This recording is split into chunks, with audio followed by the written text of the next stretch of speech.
Mit navn er Lars fra For Syrup. I dag vil jeg gerne vise 2 peersensorer, som tænder den samme pære.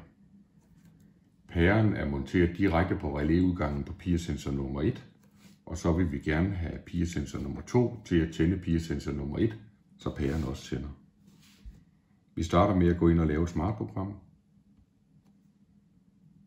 Produkt. Så vælger vi peersensor nummer 2.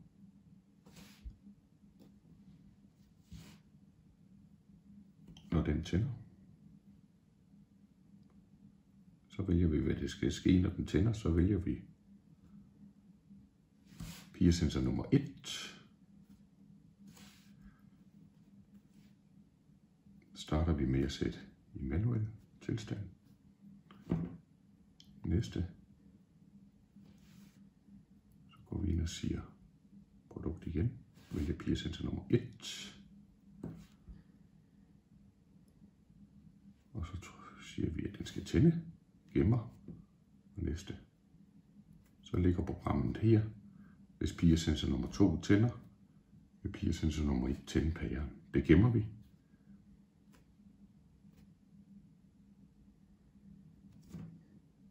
Så laver vi et nyt program, som siger peersensor nummer 2.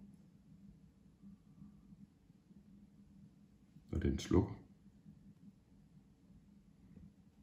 vælg produkt, skal peersensor nummer 1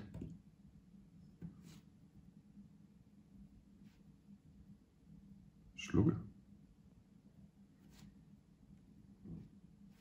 og peersensor nummer 1 tilstand, går vi over i sensor igen og gemmer. Så når peersensor nummer 2, vil den slukke peersensor nummer 1, og det er med pæren. Det gemmer vi.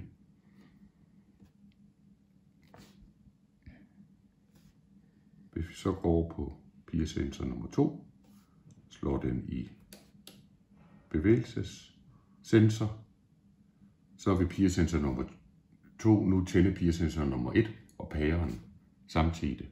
Og dermed vil pæren tænde, uanset hvilken peersensor der bliver påvirket.